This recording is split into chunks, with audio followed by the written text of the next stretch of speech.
studied about how we can enter into that deep relationship with the Holy Spirit. ಪವಿತ್ರಾತ್ಮ ಜೊತೆಗಿನ ಒಂದು ಆಳವಾದ ಸಂಬಂಧವನ್ನು ನಾವು ಹೇಗೆ ಪ್ರವೇಶಿಸಲು ಸಾಧ್ಯ ಎಂಬುದಾಗಿ ನಾವು ಧ್ಯಾನಿಸಿ ಕಲ್ತೆವು. And we studied about the verses that talk about our spirit and our mind, right? ನಮ್ಮ ಆತ್ಮ ಮತ್ತು ನಮ್ಮ ಮನಸ್ಸು ಯಾವುದ್ರ ಕುರಿತಾಗಿ ದೇವರ ವಾಕ್ಯ ಏನ್ ಹೇಳ್ತದೆ ಅದನ್ನೆಲ್ಲ ಕಲಿತ್ವಿ ನಾವು. Okay, and when we incline ourselves to the Spirit of God, ನಾವು ನಮ್ಮ ಆತ್ಮವನ್ನು ದೇವರ ಆತ್ಮಕ್ಕೆ ಅಧೀನ ಪಡಿಸಿದಾಗ, okay, our mind inclined to the Spirit of God, ನಮ್ಮ ಮನಸ್ಸನ್ನ ದೇವರ ಆತ್ಮಕ್ಕೆ ಅಧೀನ ಪಡಿಸಿದಾಗ, okay, that gives what? Life and peace. ಅದೇನ್ ಕೊಡುತ್ತದೆ? ಜೀವ ಮತ್ತು ಸಮಾಧಾನ. Okay, and if we keep on inclining towards the fleshly desires, ಮತ್ತು ನಾವು ಶರೀರಾನುಭವಕ್ಕೆ ಅಧೀನರಾಗ್ತಾ ಇದ್ರೆ, okay, it brings what does the Bible say? ಅದೇನಂತ ಇರುತ್ತೆ? ಅದು ಮರಣಕ್ಕೆ ಮಾರ್ಗ ಎಂಬುದಾಗಿ ದೇವರ ವಾಕ್ಯ ಹೇಳ್ತಾ ಉಂಟು, right?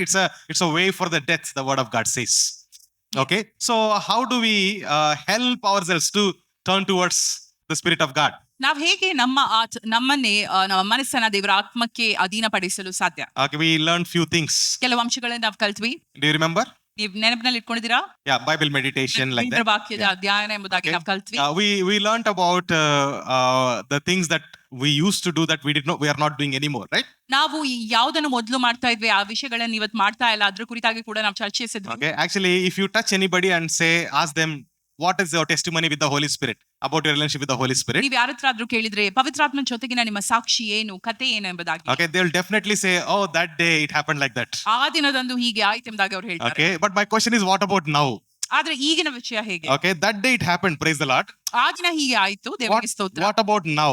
ಈಗಿನ ವಿಷಯ ಹೇಗೆ? Okay, if we have experience in the past but not anymore, ನಮಗೆ ಇಂಥ ಅನುಭವ ಮೊದಲಾಗಿದ್ರೆ ಇವಾಗ ಆ ಅನುಭವ ನಮಗೆ ಆಗದೇ ಇದ್ದ ಪಕ್ಷದಲ್ಲಿ, that means that we are not doing something that we did at the time. ಅಂದ್ರೆ ನಾವು ಆ ಟೈಮ್ ಅಲ್ಲಿ ಮಾಡ್ತಿದ್ದೇನೋ ಈಗ ಈ ಸಮಯದಲ್ಲಿ ಮಾಡ್ತಾ Okay, ಅರ್ಥ. so last time when we discussed, I asked you to think about it, right? ಕಳೆದ ವಾರ ನಾವು ಇದರ ಕುರಿತಾಗಿ ಚರ್ಚಿಸಿದಾಗ ನಾನು ಹೇಳಿದೆ ನಿಮಗಾಗಿ, ಆಲೋಚಿಸಿರಿ ಇದ್ರ So ಕುರಿತಾಗಿ ಅಂತ. think, what is it?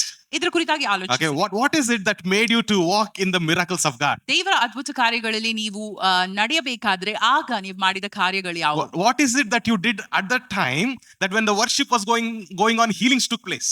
ಆ ಸಮಯದಲ್ಲಿ ನೀವು ಮಾಡಿದ ಕಾರ್ಯಗಳು ಯಾವುವು? ಅಂದ್ರೆ ಆರಾಧನೆ ನಡೀತಿದ್ದ ಸಮಯದಲ್ಲಿ ಅದ್ಭುತ ಕಾರ್ಯಗಳು ಆದದನ್ನ ನೀವು ಅನುಭವಿಸಿದ್ರಿ. What is it that you did that time, that when you laid hands upon the sick, healing took place? ಆ ಸಮಯದಲ್ಲಿ ನೀವು ಮಾಡಿದ್ದೇನು? ಅದರ ಮೂಲಕವಾಗಿ ನೀವು ಕೈಗಳನ್ನ ರೋಗಿಗಳ ಮೇಲೆ ಚಾಚುವಾಗ ಅವ್ರು ಗುಣಮುಖರಾದ್ರು. Or what did you do at that time that you constantly got the revelations of the Holy Spirit? ಆಗ ನೀವು ಮಾಡಿದ ವಿಷಯ ಯಾವುದು? So I want to ask you a question.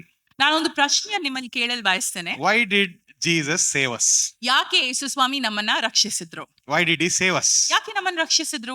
Very thought provoking but very simple answer also. ತುಂಬಾ ಸುಲಭವಾದ ಪ್ರಶ್ನೆ, ಅದೇ ರೀತಿಯಾಗಿ ತುಂಬಾ ನಮ್ಮನ್ನ ಆಲೋಚನೆಗೆ ಗುರಿ ಮಾಡುವಂತ ಪ್ರಶ್ನೆ ಇದಾಗಿದೆ. Why did Jesus save you? ಯೇಸು ಸ್ವಾಮಿ ನಿಮ್ಮನ್ನ ಯಾಕೆ ರಕ್ಷಿಸಿದ್ರು? He loves me. Okay, praise the Lord. Beautiful ಯಾಕೆ ನಮ್ಮನ್ನ answer. ಪ್ರೀತಿಸ್ತಾರೆ? Definitely he loves us. Praise God. ಖಂಡಿತವಾಗಿ ನಮ್ಮನ್ನ ಪ್ರೀತಿಸ್ತಾರೆ. The Bible says that he loved us so much that he sent his son Jesus Christ. Okay, ದೇವರ praise ವಾಕ್ಯ God. ಹೇಳ್ತದೆ ಆತ ನಮ್ಮ ಮೇಲೆ ಎಷ್ಟೋ ಪ್ರೀತಿಯನ್ನಿಟ್ಟು ತನ್ನ ಒಬ್ಬನೇ ಮಗನನ್ನು ಕೊಟ್ಟನು ಎಂಬುದಾಗಿ. John 3:16, right? ಯೋಹಾನ 3:16. Any other answer? Any other reason? ಉತ್ತರಗಳು ಯಾವುದಾದ್ರೂ ಇವೆಯಾ? ಆತನು ನಮ್ಮಲ್ಲಿ ವಾಸ ಮಾಡುತ್ತಾನೆ. ಆತನು ನಮ್ಮಲ್ಲಿ ವಾಸ ಮಾಡುತ್ತಾನೆ. Praise the Lord. Amen. It is God's will that we all have eternal life and come to the full knowledge of the truth. ಸತ್ಯದ ಅರಿವು ನಮ್ಮೆಲ್ಲರಿಗೆ ಆಗಬೇಕು ಎಂಬ ಒಂದು ಆಸೆ ದೇವರದಾಗಿದೆ. Okay, and for us to have eternal life. ಮತ್ತು ನಮಗೆ ನಿತ್ಯ ಜೀವ ಇರಬೇಕೆಂಬುದಾಗಿ ಕೂಡ ಆತನ ಇಚ್ಛೆ. Right, praise the Lord. Anything else? ಇನ್ನು ಬೇರೆ ಏನಾದರೂ? Jesus Christ. ಕ್ರಿಸ್ತನ ಸ್ವಾರೂಪ್ಯವನ್ನು ಹೊಂದಬೇಕೆಂಬುದಾಗಿ ಆತನ ಇಚ್ಛೆ ಆಗಿತ್ತು. Praise the Lord. Praise the Lord. Okay, how many of you say that Jesus saved us so that we can escape hell? ಎಷ್ಟು ಮಂದಿ ಹೇಳ್ತೀರಾ ದೇವರು ನಮ್ಮನ್ನು ಯೇಸು ಸ್ವಾಮಿ ನಮ್ಮನ್ನು ರಕ್ಷಿಸಿದ್ದು ಯಾಕಂದ್ರೆ ನಾವು ನರಕದ ದ್ವಾರವನ್ನು ಪ್ರವೇಶಿಸಬಾರ್ದೆಂಬುದಾಗಿ ಎಂಬ ಉದ್ದೇಶದಿಂದ ಎಂಬುದಾಗಿ? ಅದು ಕೂಡ ಹೌದು, right? Okay, what about going to heaven? ಸ್ವರ್ಗಕ್ಕೆ ಹೋಗೋದ್ರ ಕುರಿತಾಗಿ ಹೇಗೆ? ಅದು ಕೂಡ ಹೌದು ಅಲ್ಲ, right? Okay, what about for us to have his blessings? ಆತನ ಆಶೀರ್ವಾದ ಹೊಂದಬೇಕೆಂಬುದಾಗಿ ಆತನ ಉದ್ದೇಶ ಆಗಿರಬಹುದು, right? Yes, praise God. But Jesus, among all this, these are all correct. Among this, very importantly, Jesus reveals his heart, why he has saved us. ಇದೆಲ್ಲ ಸರಿಯಾದ ಉತ್ತರ. ಅದರ ಒಂದು ಮಧ್ಯದಲ್ಲಿ ದೇವರು ಯೇಸು ಸ್ವಾಮಿ ಹೇಳ್ತಾರೆ ಯಾಕೆ ನಮ್ಮನ್ನು ರಕ್ಷಿಸಿದ್ರು ಅವರೆಂಬುದಾಗಿ. Okay, let's read John 17:3. 17:3 ಓದೋಣ.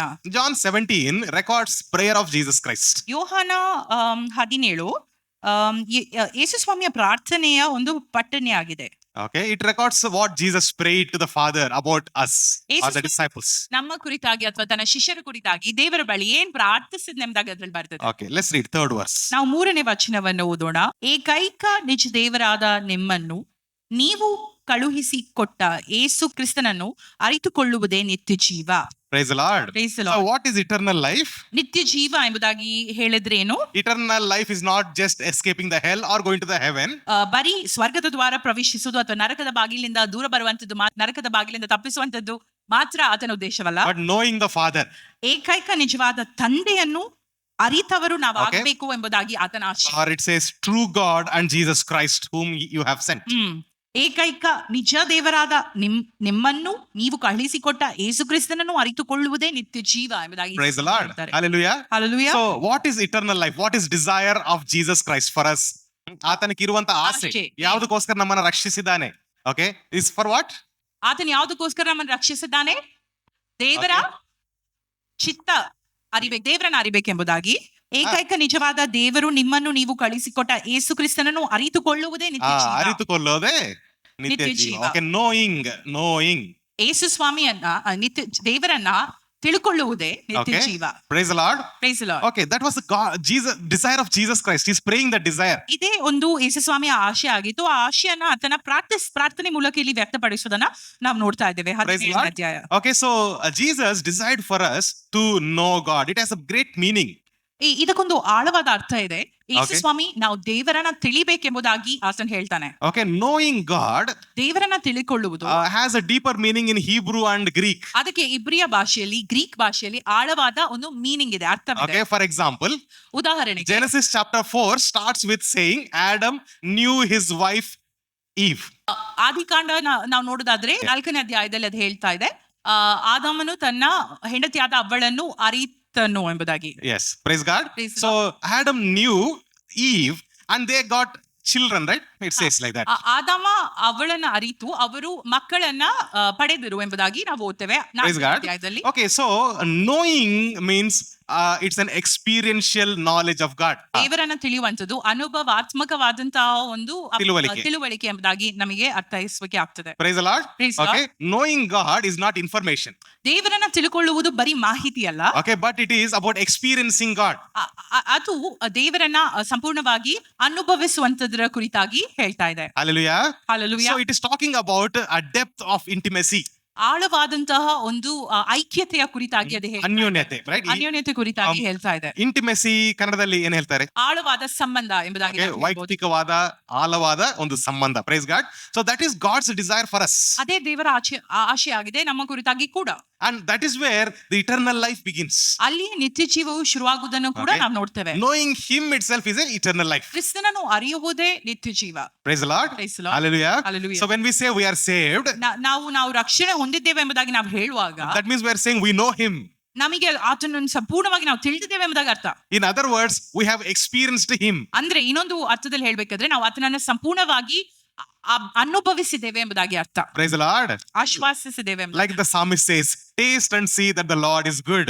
ದೇವರು ಸರ್ವೋತ್ತಮನೆಂದು ಸವಿದು ನೋಡಿರಿ. Praise the Lord. Praise So the Lord. taste and see that the Lord is Good. Hallelujah. Hallelujah. In another verse, it says that he is better than the honey in the rock. ಆತನು ಬಂಡೆಯಲ್ಲಿ ಸಿಗುವಂತಹ ಜೇನಿಗಿಂತ ಸಿಹಿಯಾದವನು ಎಂಬುದಾಗಿ ಇನ್ನೂ ಕೆಲವು ವಚನಗಳಲ್ಲಿ ನಾವು ನೋಡ್ತೇವೆ. Praise the Lord. Praise So the that is a beauty. That's a intimacy God is calling us into. ಅದೇ ಒಂದು ಐಕ್ಯತೆಗೆ ಅಥವಾ ಒಂದು ಅನುಭವಕ್ಕೆ, ಆತ್ಮಿಕವಾದ ಅನುಭವಕ್ಕೆ ಆತನು ನಮ್ಮನ್ನು ಕರೆಯುತ್ತಾ ಇರುವುದನ್ನು ನಾವು ನೋಡ್ತೇವೆ. That's why John 3:16 says, in him, in Jesus, right, we have eternal life. ಆದುದರಿಂದ ಯೋಹಾನ 16 ಹೇಳ್ತದೆ ಆತನಲ್ಲಿ ನಮಗೆ ನಿತ್ಯ ಜೀವವಿದೆ ಎಂಬುದಾಗಿ. See, let's read John 3:36. ಯೋಹಾನ 3:36 ನಾವು ಓದೋಣ. ಆತನ ಮಗನನ್ನು ನಂಬುವವನಿಗೆ ನಿತ್ಯ ಜೀವ ಉಂಟು. Praise God. ಜೀವವು ಕಾಣುವುದೇ ಇಲ್ಲ. Price lord. ಓಕೆ, ಸೊ ಆತನನ್ನು ನಂಬುವವನಿಗೆ ಏನುಂಟು? ನಿತ್ಯ ಜೀವವು ಉಂಟು ಎಂಬುದಾಗಿ ಹೇಳಲ್ಪಟ್ಟಿದೆ, right? So he has eternal life. In English it says he who believes in Jesus has. It's a present tense. ಕ್ರಿಸ್ತನನ್ನು ನಂಬುವವನಿಗೆ ನಿತ್ಯ ಜೀವ ಉಂಟು ಎಂಬುದಾಗಿ ಬರೆಯಲ್ಪಟ್ಟಿದೆ. ಓಕೆ, ಹ್ಯಾಸ್ ಇಟರ್ನಲ್ ಲೈಫ್ ಅಂದ್ರೆ ಪ್ರೆಸೆಂಟ್ ಟೆನ್ಸ್ ಅಂದ್ರೆ ಕನ್ನಡದಲ್ಲಿ ಪ್ರಸ್ತುತ, ವರ್ತಮಾನ, ರೈಟ್? ಪ್ರೆಸೆಂಟ್ ಟೆನ್ಸ್, ವರ್ತಮಾನ ಕಾಲ. ಓಕೆ, ಪ್ರೆಸೆಂಟ್ ಟೆನ್ಸ್ ಅಲ್ಲಿ ಬರೆಯಲ್ಪಟ್ಟಿದೆ has. It is not saying it is you are going to have. ನೀನು ಪಡೆಯುವಿ ಎಂಬುದಾಗಿಲ್ಲ, ಪಡೆಯುತ್ತಿದ್ದಿ ಎಂಬುದಾಗಿ ಇದರ ಅರ್ಥ. Okay, so it is not saying you're going to have eternal life when you go to heaven, ನೀನು ಸ್ವರ್ಗಕ್ಕೆ ಹೋದಾಗ ನಿನಗೆ ನಿತ್ಯ ಜೀವ ಉಂಟು ಎಂಬುದಾಗಿ ಇಲ್ಲಿ ಹೇಳ್ತಾ ಇಲ್ಲ. or if you die in this world you will have eternal life, ಅಥವಾ ನೀನು ಈ ಲೋಕದಲ್ಲಿ ಸತ್ತ ಮೇಲೆ ನಿನಗೆ ನಿತ್ಯ ಜೀವ ಉಂಟು ಎಂಬುದಾಗಿ ಹೇಳ್ತಾ but ಇಲ್ಲ. you already have eternal life. ಆಗ್ಲೇ ನಿತ್ಯ ಜೀವವಿದೆ ಎಂಬುದಾಗಿ Okay. ವಾಕ್ಯ ಹೇಳ್ತಾ ಇದೆ. And that eternal life is in you because you know whom? You know Jesus Christ. ಮತ್ತು ಆ ನಿತ್ಯ ಜೀವ ನಿಮ್ಮಲ್ಲಿದೆ. ಯಾಕೆ? ಯಾಕಂದ್ರೆ ನಿಮಗೆ ಯೇಸು ಸ್ವಾಮಿಯ ಅರಿವು You ಇದೆ, have ತಿಳುವಳಿಕೆ ಇದೆ. experienced him in your heart. ನೀವು ಆತನನ್ನು ನಿಮ್ಮ ಹೃದಯದಲ್ಲಿ ಅನುಭವಿಸಿದ್ದೀರಾ. That means ಅಂದರೆ whether you purposefully talk to him or not, ನೀವು ಒಂದು ಉದ್ದೇಶಪೂರ್ವಕವಾಗಿ ಆತನ ಜೊತೆ ಮಾತನಾಡ್ತಿರೋ ಇಲ್ವೋ, okay, but you have experienced him. ಆದ್ರೆ ನೀವು ಆತನನ್ನು ಅನುಭವಿಸಿದ್ದೀರಾ. That means that you all stepped into that relationship with whom? With the Holy Spirit. ಆದ್ರೆ ನೀವು ಆಗ್ಲೇ ಪವಿತ್ರಾತ್ಮ ಜೊತೆಗಿನ ಆ ಸಂಬಂಧಕ್ಕೆ, ಅನ್ಯೋನ್ಯತೆಗೆ ಪ್ರವೇಶಿಸಿದಿರಿ ಎಂಬುದಾಗಿ ಅರ್ಥ. Amen.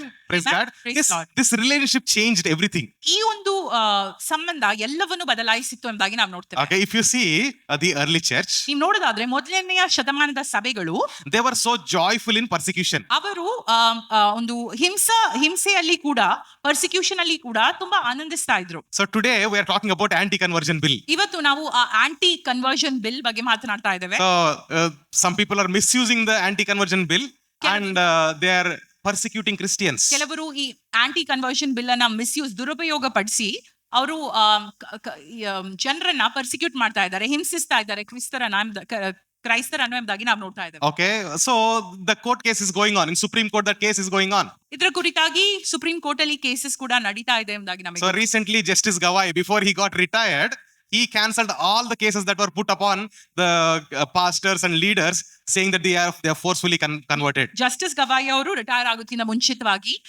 ಪಾಸ್ಟರ್ಸ್ ಫೋರ್ಸ್ಫುಲ್ ಕನ್ವರ್ಷನ್ ಮಾಡ್ತಾ ಇದ್ದಾರೆ ಎಂಬುದಾಗಿ ಹೇಳಿದಂತ ಎಲ್ಲಾ ಕೇಸ್ಗಳನ್ನ ಡಿಸ್ಮಿಸ್ ಮಾಡಿದ್ರು. Okay, praise the Lord. Praise So the Lord. we'll continue to pray regarding this. ನಾವು ಇದರ ಕುರಿತಾಗಿ ಪ್ರಾರ್ಥಿಸೋಣ. But when you look into the Bible, ಆದ್ರೆ ನೀವು ಸತ್ಯವೇದವನ್ನು ನೋಡುವಾಗ the church started in the place where heavy persecution was. ಸಭೆಗಳು ಎಲ್ಲಿ ಸ್ಥಾಪಿಸಲ್ಪಟ್ಟಿದೆ ಎಂಬುದಾಗಿ ಹೇಳಿದ್ರೆ, ಎಲ್ಲಿ ಪರ್ಸಿಕ್ಯೂಷನ್ ಇತ್ತೋ, ಹಿಂಸೆ ಇತ್ತೋ, ಅಲ್ಲಿ ಸಭೆಗಳು ಕಟ್ಟಲ್ಪಟ್ಟದ್ದನ್ನ ನಾವು ನೋಡ್ತೇವೆ. Okay, you can say that anti-conversion bill was already there at that time. ಆ ಟೈಮ್ ಅಲ್ಲೇ ಆಂಟಿ ಕನ್ವರ್ಷನ್ ಬಿಲ್ ಇತ್ತು ಎಂಬುದಾಗಿ ನಮಗೆ ಅರಿವಾಗ್ತದೆ. Not like our days, so terrible. ನಮ್ಮ ಕಾಲದಾಗಲ್ಲ, ಇನ್ನೂ ಹಿಂಸಾತ್ಮಕವಾಗಿತ್ತು ಅಲ್ಲಿಯ ಪರಿಸ್ಥಿತಿ. Their anti-conversion bill was like if you see somebody preaching Jesus, stone them and kill. That was the bill. ಅವರಿಗೆ ಹೇಗೆ ಇತ್ತು ಎಂಬುದಾಗಿ ಹೇಳಿದ್ರೆ, ಆಂಟಿ ಕನ್ವರ್ಷನ್ ಬಿಲ್ ಆ ಸಮಯದಲ್ಲಿ 1ನೇ ಶತಮಾನದಲ್ಲಿ ಯಾರಾದ್ರೂ ದೇವರ ವಾಕ್ಯವನ್ನ ಹಂಚ್ತಾ ಇದ್ರೆ, ದೇವರ ಸುವಾರ್ತೆಯನ್ನು ಹಂಚ್ತಾ ಇದ್ರೆ ಕಲ್ಲನ್ನ ಎಸೆದಿ ಅವರನ್ನು ಕೊಲ್ಲಿ ಎಂಬುದಾಗಿ. But the early church, they did not just believe in Jesus, they loved him so much. ಆದ್ರೆ 1ನೇ ಶತಮಾನದ ವಿಶ್ವಾಸಿಗಳು ನಾವು ನೋಡೋದಾದ್ರೆ, ಅವರು ಬರೀ ಯೇಸು ಸ್ವಾಮಿನ ನಂಬಲಿಲ್ಲ ಮಾತ್ರವಲ್ಲದೆ ಅವ್ರು ಏನ್ ಮಾಡಿದ್ರು ಎಂಬುದಾಗಿ ಹೇಳಿದ್ರೆ, ಆತನನ್ನ ಅತಿ ಹೆಚ್ಚಾಗಿ ಪ್ರೀತಿಸಿದ್ರು. Okay, love changes everything. ಪ್ರೀತಿಯು ಎಲ್ಲವನ್ನ ಬದಲಾಯಿಸಲು ಶಕ್ತದೆ. We are talking about the intimacy with the Holy Spirit. ನಾವು ಪವಿತ್ರಾತ್ಮ ಜೊತೆಗಿನ ಆಳವಾದ ಅನುಭವಾತ್ಮಕವಾದ ಎಕ್ಸ್ಪೀರಿಯನ್ಸ್ ಬಗ್ಗೆ ಮಾತನಾಡ್ತಾ Okay, ಇದ್ದೇವೆ. we talked about those days we did something that we have not done today. ಆ ಸಂದರ್ಭದಲ್ಲಿ ನಾವೇನೋ ಮಾಡಿದ್ವಿ, ಈಗ ನಾವು ಅದ್ ಮಾಡ್ತಾ ಇಲ್ಲ ಎಂಬುದಾಗಿ ನಾವು ಚರ್ಚಿಸ್ತಾ ಇದ್ವಿ ಅಲ್ಲ. Okay, I don't know what you did in those days. ನೀವೇನ್ ಮಾಡಿದ್ರಿ ಆ ಸಂದರ್ಭದಲ್ಲಿ ನಂಗೆ ಗೊತ್ತಿಲ್ಲ. I know some things I have done before I am not doing. ನಾನ್ ಮಾಡ್ತಿದ್ದಂತ ವಿಷಯಗಳು, ಮೊದಲು ಮಾಡ್ತಿದ್ದಂತ ವಿಷಯಗಳು ಈಗ ನಾನು ಯಾವ್ದು ಮಾಡ್ತಾ ಇಲ್ವೋ ನನ್ಗೆ ಅದು ದೇವರು ತೋರಿಸಿಕೊಟ್ಟಿದ್ದಾರೆ. Okay, you know what it is. ನಿಮಗೆ ನಿಮ್ಮ ವಿಷಯದಲ್ಲಿ ನಿಮಗೆ ಗೊತ್ತು. But whatever you have done those days, ಆದ್ರೆ ಏನೆಲ್ಲ ಮಾಡಿದಿರೋ ಆ ಸಮಯದಲ್ಲಿ, that reflected your love for Jesus. ಅದು ನಿಮ್ಮ ಪ್ರೀತಿ, ಯೇಸು ಸ್ವಾಮಿಯ ಮೇಲೆ ನಿಮ್ಮ ಪ್ರೀತಿಯನ್ನು ವ್ಯಕ್ತಪಡಿಸ್ತದೆ. Okay, your love, your first love for Jesus was expressed in those days. ನಿಮ್ಮ ಮೊದಲನೆಯ ಪ್ರೀತಿ ಯೇಸು ಸ್ವಾಮಿಯ ಕುರಿತಾಗಿ ಆ ಸಮಯಗಳಲ್ಲಿ ನೀವು ವ್ಯಕ್ತಪಡಿಸಿದ್ದೀರಾ. Okay, I don't mean to say that you don't love Jesus now. ನೀವು ಯೇಸು ಸ್ವಾಮಿನ ಈಗ ಪ್ರೀತಿಸ್ತಾ ಇಲ್ಲ ಎಂಬುದಾಗಿದ್ರ ಅರ್ಥ ಅಲ್ಲ. I'm talking about expressing the love. ಯೇಸು ಸ್ವಾಮಿಯ ಒಂದು ಪ್ರೀತಿ, ನಿಮಗಿರುವಂತಹ ಪ್ರೀತಿ ಯೇಸು ಸ್ವಾಮಿಯ ಮೇಲೆ, ಅದನ್ನ ನೀವು ವ್ಯಕ್ತಪಡಿಸಬೇಕು ಎಂಬುದಾಗಿ ನಾನು ಹೇಳ್ತಾ ಇದ್ದೇನೆ. Okay, I have few friends, very close friends who are elder to me, much elder to me. ನಂಗೆ ಕೆಲವು ಸ್ನೇಹಿತರಿದ್ದಾರೆ, ಅವರು ನನಗೆ ತುಂಬಾ ಆತ್ಮಿಕವಾಗಿದ್ದಾರೆ. Okay. ನನ್ಗೆ ಹಿರಿಯರು ಕೂಡ ಅವರು ತುಂಬಾ. When we got married, ನಮಗೆ ಮದ್ವೆ ಆದಾಗ everybody could see that they are newly married people. ಎಲ್ರಿಗೆ ಗೊತ್ತಾಗ್ತಿತ್ತು ಇವರು ನೂತನವಾಗಿ ಮದ್ವೆ ಆಗಿದ್ದಾರೆ. Okay, so every time after the service they used to tell, ಎಷ್ಟು ದಿವಸ ನಾವು ನೋಡೋಣ. Okay, they used to tell, we'll see how many days. ಎಷ್ಟು ದಿನ ಈ ಪ್ರೀತಿ ಎಂಬುದಾಗಿ ನೋಡೋಣ ಎಂಬುದಾಗಿ ಹೇಳ್ತಾ ಇದ್ರು. So they used to tell, after 5 years we'll see what happens. 5 ವರ್ಷ ಆದ್ಮೇಲೆ ನೋಡೋಣ ಎಂಬುದಾಗಿ ಹೇಳ್ತಾ Okay, ಇದ್ರು. what they were trying to say is that after few years your love will diminish. ಅವರೇ ಏನ್ ಹೇಳಲು ಬಯಸ್ತಾ ಇದ್ರೆ ಎಂಬುದಾಗಿ ಹೇಳಿದ್ರೆ, 5 ವರ್ಷ ಆದ್ಮೇಲೆ ನಿಮ್ಮ ಪ್ರೀತಿ ಕಡಿಮೆ ಆಗ್ತದೆ ಒಬ್ರಿಗೆ. Okay, actually our love does not go. It does not diminish. ನಮ್ಮ ಪ್ರೀತಿ ಕಡಿಮೆ ಆಗುದಿಲ್ಲ. But expressing that love, it becomes very common, so we disregard it. ಅದನ್ನ ವ್ಯಕ್ತಪಡಿಸುವ ರೀತಿ ಅದು ಕೆಳಗೆ ಹೋಗ್ತಾ ಇರುತ್ತೆ. Okay, when I say you loved him that time, I'm not saying you don't love Jesus. ನೀವು ಆ ಸಮಯದಲ್ಲಿ ಆತನನ್ನ ಪ್ರೀತಿಸಿದ್ದೀರಿ ಎಂಬುದಾಗಿ ನಾನು ಹೇಳುವಾಗ ಯೇಸು ಸ್ವಾಮಿಯ ಕುರಿತಾಗಿ ನೀವು ಈಗ ಆತನನ್ನ ಪ್ರೀತಿಸುತ್ತಿಲ್ಲ ಅಂದಾಗ ಅರ್ಥ ಅಲ್ಲ. But your expression of love. ವ್ಯಕ್ತಪಡಿಸುವ ರೀತಿ ಚೇಂಜ್ ಆಗಿದೆ ಎಂಬುದಾಗಿ Okay. ಇದರ ಅರ್ಥ. So love should be expressed. ಪ್ರೀತಿ ಯಾವಾಗ್ಲೂ ವ್ಯಕ್ತಪಡಿಸಬೇಕಾಗಿದೆ. Okay, the world teaches, the cinema will teach you. Cinema ನಿಮಗೆ ಕಲಿಸಿಕೊಡ್ತದೆ Love will happen just like that. ಪ್ರೀತಿ ಹೀಗೆ ಹುಟ್ಟು ಬೀಳುತ್ತೆ ಎಂಬುದಾಗಿ. Okay? Or love is blind. ಅಥವಾ ಪ್ರೀತಿ ಅಂದವಾದದ್ದು Or ಕುರುಡಾದದ್ದು okay? ಎಂಬುದಾಗಿ. Or they will say that, I don't have any choice. I just love. I fell in love. ನಂಗೇನು ಉಪಾಯ ಇರಲಿಲ್ಲ, ನನ್ನ ಪ್ರೀತಿಯಲ್ಲಿ ಬಿದ್ದೆ ಎಂಬುದಾಗಿ ಕೂಡ Okay. ಜನರು ಹೇಳೋದನ್ನ ನಾವು ಕೇಳ್ತೀವಿ. But I want to tell you, love is a choice. ಆದ್ರೆ ನಾನು ನಿಮ್ಗೆ ಹೇಳಲು ಬಯಸ್ತೇನೆ, ಪ್ರೀತಿ ನಾವು ಮಾಡುವ ಆಯ್ಕೆ ಆಗಿದೆ. Amen. Praise God. He Amen. chose to love us. ಆತನು ನಮ್ಮನ್ನು ಪ್ರೀತಿಸಲು ನಮ್ಮನ್ನ ಆರಿಸಿದನು. Praise God. Praise the Lord. He did not have any reason to choose us. Why he has to choose us? ಆತನಿಗೆ ಪ್ರೀತಿಸ್ಲಿಕ್ಕೆ ಯಾವ ಕಾರಣ ಇರಲಿಲ್ಲ. Are we the most beautiful people on ನಾವು the earth? ಅತಿ ಸುಂದರವಾದಂತಹ ಜನರ ಲೋಕದಲ್ಲಿ, Are we most intelligent people? ಅಥವಾ ನಾವು ತುಂಬಾ ಒಂದು ಬುದ್ಧಿವಂತರ ಲೋಕದಲ್ಲಿ? Okay. Or is it like when we speak, millions will transform? Is it like that? ನಾವು ಮಾತನಾಡುವಾಗ ಅನೇಕರು ಪರಿವರ್ತನೆ ಹೊಂದುತ್ತಾರ, ಆ ರೀತಿಯ ನಾವು? When we were nothing, he chose us. ನಾವು ಏನು ಇಲ್ಲದೆ ಇರುವಾಗ ಆತನು ನಮ್ಮನ್ನು ಆರಿಸಿದನು. When we were nothing, he chose to love us. ನಾವು ಯಾವ ಘನತೆಗೂ ಬಾರದಾಗ ಆತನು ನಮ್ಮನ್ನು ಆರಿಸಿದನು. Just like how we have children, right? ನಮ್ಗೆ ಹೇಗೆ ಮಕ್ಕಳಿದಾರಲ್ಲ, Okay. We love them no matter what. ಅವ್ರೇನ್ ಮಾಡಿದ್ರು ನಾವು ಅವರನ್ನ ಪ್ರೀತಿಸ್ತೇವೆ. Okay. We may scold, we may correct them. ನಾವು ಅವರನ್ನ ಬೈತೇವೆ, ಅವರನ್ನ ಶಿಕ್ಷಿಸ್ತೇವೆ. Okay. But even when they are dirty, also we love them, we kiss them. ಆದ್ರೆ ಅವರು ಡಟಿ ಕೊಳೆ ಆಗಿದ್ರು ಕೂಡ ನಾವು ಅವರನ್ನ ಎಷ್ಟೋ ಪ್ರೀತಿಸ್ತೇವೆ. Okay. Even when they do some susu or kaka in the pamper, also we still love them. ಅವ್ರು ಕಕ್ಕ ಸುಸ್ ಮಾಡಿದ್ರು ಪ್ಯಾಂಪರ್ ಅಲ್ಲಿ ಅವ್ರನ್ನ ಪ್ರೀತಿಸ್ತೇವೆ. Why? ಯಾಕೆ? Because that's the love of the parents, right? ಯಾಕಂದ್ರೆ ತಾಯಿ ತಂದೆಯ ಪ್ರೀತಿ ಅಂತದ್ದು, It's a choice. ಅದು ಆಯ್ಕೆ. Okay. God has chosen to love us. ದೇವರು ನಮ್ಮನ್ನ ಪ್ರೀತಿಸಲು ಆರಿಸಿದ್ದಾನೆ. Okay. So let's choose to love God. Amen. ಆದುದರಿಂದ ನಾವು ಆತನನ್ನ, ದೇವರನ್ನ ಪ್ರೀತಿಸಲು ಆಯ್ಕೆ ಮಾಡೋಣ. Praise the Lord. Praise the Lord. In those days, so in the first century, ಮೊದಲನೇ ಶತಮಾನದ ಕ್ರೈಸ್ತರಲ್ಲಿ they loved Jesus so much that fear was non-existential in their life. ಅವ್ರು ಎಷ್ಟು ಯೇಸು ಸ್ವಾಮಿನ ಪ್ರೀತಿಸ್ತಿದ್ರು ಎಂಬುದಾಗಿ ಹೇಳಿದ್ರೆ ಭಯವು ಅವರ ಹೃದಯದಲ್ಲಿ ಇರಲೇ ಇಲ್ಲ. Okay, the Bible says perfect love casts out all the fear. ಪರಿಪೂರ್ಣವಾದ ಪ್ರೀತಿ ಭಯವನ್ನ ಹೊರಗೆ ಹಾಕುತ್ತದೆ ಎಂಬುದಾಗಿ. Hallelujah. Hallelujah. Praise God. Praise the Lord. When you take a step to love Jesus, ನೀವು ಯೇಸು ಸ್ವಾಮಿಯನ್ನ ಪ್ರೀತಿಸಲು ಒಂದು ಹೆಜ್ಜೆ ತೆಗೆದುಕೊಂಡಾಗ, okay, you will start experience how amazing his love is. ಆತನ ಪ್ರೀತಿ ಎಷ್ಟು ಅದ್ಭುತವಾದದೆಂಬುದಾಗಿ ನೀವು ಅನುಭವಿಸಲಿಕ್ಕೆ ಶುರು ಮಾಡ್ತೀರಾ. Praise the Lord. Praise the Lord. Okay, there is one place in Rome, one area. ರೋಮ ಸಾಮ್ರಾಜ್ಯದಲ್ಲಿ ಒಂದು ಸ್ಥಳವಿದೆ, ಒಂದು Yeah, there were underground caves. ಅಲ್ಲಿ ಭೂಗತ ಗುಹೆಗಳು. Okay, those are called catacombs. ಅದನ್ನ ಕ್ಯಾಟಕೋಮ್ಸ್ ಎಂಬುದಾಗಿ ಕರೀತಾ ಇದ್ರು. Okay, CATACOMBS. So these are like underground caves. ಇದು ಭೂ ಗುಹೆಗಳಾಗಿತ್ತು, or some chambers. Okay, ಅಥವಾ ಚೇಂಬರ್ಸ್ ಎಂಬುದಾಗಿ ನಾವು ಹೇಳ್ಬೋದು. Roman persecution was so terrible in those days. ರೋಮ ಸಾಮ್ರಾಜ್ಯದ ಒಂದು ಪರ್ಸಿಕ್ಯೂಷನ್ ಹೇಗಿತ್ತೆಂಬುದಾಗಿ ಹೇಳಿದ್ರೆ ತುಂಬಾ ಭಯಂಕರವಾಗಿತ್ತು. Okay, when you visit, this is there for people to visit now. ಇದು ಈಗ ಕೂಡ ಜನರಿಗೆ ಸಂಧಿಸಬಹುದಾದಂತ ಸ್ಥಳವಾಗಿದೆ. Okay, when you go and visit there, it will be written, I have buried my wife and daughter who gave their life for Jesus. ಅಲ್ಲಿ ಬರೆಯಲ್ಪಟ್ಟಿದೆ, ಈ ನನ್ನ ಯೇಸು ಸ್ವಾಮಿಗೆ ನಮ್ಮನೆ ಒಪ್ಪಿಸಿ ಕೊಟ್ಟಂತಹ ಜನರ ಶವಗಳು ಇಲ್ಲಿ ಇದೆ ಎಂಬುದಾಗಿ. ಆತ್ಮಿಕವಾದವರ, my wife and daughter, ನನ್ನ ಹೆಂಡತಿ ಮತ್ತು ಮಗು ವಿನ ಶವ ಎಂಬುದಾಗಿ. Okay, and it is written, we never feared Roman government. ಆಮೇಲೆ ಅಲ್ಲಿ ಬರ್ದಿದೆ, ನಾವು ರೋಮ ಸಾಮ್ರಾಜ್ಯಕ್ಕೆ ಎಂದಿಗೂ ಭಯ ಪಡಲಿಲ್ಲ ಎಂಬುದಾಗಿ ಬರ್ದಿದೆ. So they were so courageous even in the time of death because they loved Jesus. ಆಮೇಲೆ ಅವರು ಆ ಒಂದು ಮರಣದ ಸಮಯದಲ್ಲಿ ಕೂಡ ಅತಿ ಒಂದು ಧೈರ್ಯವಂತರಾಗಿದ್ರು ಎಂಬುದಾಗಿ ನಾವು ತಿಳಿಯುತ್ತೇವೆ. ಯಾಕಂದ್ರೆ ಅವರಿಗೆ ಯೇಸು ಸ್ವಾಮಿಯ ಮೇಲಿದ್ದ ಪ್ರೀತಿಯ ನಿಮಿತ್ತವಾಗಿ. Do you know today Rome is a Christian nation? ಇವತ್ತು ನಿಮಗೆ ಗೊತ್ತಾ, ರೋಮ ಒಂದು ದೇಶ, ಅದು ಕ್ರೈಸ್ತ ಒಂದು ದೇಶವಾಗಿದೆ. How was that possible? ಅದು ಹೇಗೆ ಸಾಧ್ಯವಾಯಿತು? Because of love. ಪ್ರೀತಿಯ ನಿಮಿತ್ತವಾಗಿ. Praise the Lord. Praise the Lord. Those people, ಅವರು they did 3 things. ಅವರು 3 ವಿಷಯಗಳನ್ನ ಮಾಡಿದ್ರು. They chose to submit to the Holy Spirit every day. ಅವರು ಪವಿತ್ರಾತ್ಮನಿಗೆ ದಿನನಿತ್ಯ ತಮ್ಮನ್ನೇ ಒಪ್ಪಿಸಿಕೊಡ್ತಾ ಇದ್ರು. Praise the Lord. They submitted to the Holy Spirit every day. ಅವರು ಪವಿತ್ರಾತ್ಮನಿಗೆ ತನ್ನನ್ನೇ ಒಪ್ಪಿಸಿಕೊಡ್ತಾ ಇದ್ರು ಪ್ರತಿ ದಿನ. These words can be read in these catacombs. If you go there, you can search in the internet also. These words are written. They submitted to the Holy Spirit every day. ಕ್ಯಾಟಕೋಮ್ ಎಂಬುದಾಗಿ ನೀವು ಅದು Google ಅಲ್ಲಿ ನೋಡೋದಾದ್ರೆ ಅದರಲ್ಲಿ ಬರೆಯಲ್ಪಟ್ಟಿದೆ, ಪ್ರತಿ ದಿನ ಅವರು ಪವಿತ್ರಾತ್ಮನಿಗೆ ತಮ್ಮನ್ನೇ ತಾವು ಒಪ್ಪಿಸಿಕೊಟ್ಟರು ಎಂಬುದಾಗಿ. And they said no to their fleshly desires. They lived differently than the Romans. ಅವರ ಶಾರೀರಿಕವಾದಂತಹ ಆಸೆಗಳಿಗೆ ಅವರು ಸ್ಪಂದಿಸಲಿಲ್ಲ, ಒಪ್ಪಿಸಿಕೊಡಲಿಲ್ಲ. ರೋಮಾದಲ್ಲಿದ್ದಂತಹ ಜನರಿಗೆ ಅವರು ವ್ಯತಿರೇಕವಾಗಿ ನಡೆದ್ರು, ವ್ಯತ್ಯಾಸವಾಗಿ ನಡೆದ್ರು ಎಂಬುದಾಗಿ ನಾವು Praise the Lord. What did they do? They submitted to the. ಅವ್ರು ಏನ್ ಮಾಡಿದ್ರು? ಪವಿತ್ರಾತ್ಮನಿಗೆ ತಮ್ಮನ್ನೇ ಒಪ್ಪಿಸಿಕೊಟ್ರು. They submitted to the Holy Spirit and they chose to live different than the Romans. ಅವರು ರೋಮನ್ಸ್ ಹೇಗೆ ಜೀವಿಸ್ತಾ ಇದ್ರು ಅದರ ವಿಭಿನ್ನವಾಗಿ ಅವರು ಜೀವಿಸ್ತಾ ಇದ್ರಂತೆ. Praise the Lord. Praise the Lord. Hallelujah. Hallelujah. Okay, they lived different. And the third thing that they did was they boldly shared the word of God wherever they went. ಮೂರನೇ ವಿಷಯ ಅವ್ರು ಮಾಡಿದ್ದೇನೆ ಎಂಬುದಾಗಿ ಹೇಳಿದ್ರೆ, ಅವ್ರು ಎಲ್ಲೆಲ್ಲಿ ಹೋದ್ರು ಅಲ್ಲಿ ಧೈರ್ಯವಾಗಿ ಸುವಾರ್ತೆಯನ್ನ ಸಾರಿದ್ರು. Hallelujah. Hallelujah. They did these three things. ಈ ಮೂರು ವಿಷಯಗಳನ್ನ ಅವರು ಮಾಡಿದ್ರು. And that's what set them apart. Today, Rome is a Christian nation because those people chose to be different from Romans. ಇವತ್ತು ರೋಮ ಒಂದು ದೇಶ, ಅದು ಕ್ರೈಸ್ತ ದೇಶವಾಗಿದೆ. ಯಾಕೆ? ಆಗಿನ ಕಾಲದ ಮೊದಲನೇ ಶತಮಾನದ ಜನರು ಈ ಮೂರು ವಿಷಯಗಳನ್ನ ಪವಿತ್ರಾತ್ಮನಿಗೆ ತಾವೇ ಒಪ್ಪಿಸಿಕೊಟ್ಟು ಮಾಡಿದ್ರು. Praise the Lord. Praise the Lord. Do you know Matthew 10:8 says? ಮತ್ತಾಯ 10:8 ಹೀಗೆ ಹೇಳುತ್ತೆ. Okay, Matthew 10:8 is a very powerful verse. ಮತ್ತಾಯ 10:8 ತುಂಬಾ ಶಕ್ತಿಯುತವಾದಂತಹ ಒಂದು ವಾಕ್ಯ ಭಾಗವಾಗಿದೆ. You know Arogyasri, right? Arogyasri phone number will be there, 108. That phone number was kept based on Matthew 10:8. ಅದು ಮತ್ತಾಯ 10:8 ಒಂದು ನಿಮಿತ್ತವಾಗಿ ಅದು ಇಟ್ಟಂತಹ ಒಂದು ನಂಬರ್ ಆಗಿದೆ ಎಂಬುದಾಗಿ ನಾವು ತಿಳಿಯುತ್ತೇವೆ. ಹೌದನ್ನ ಅದು? S.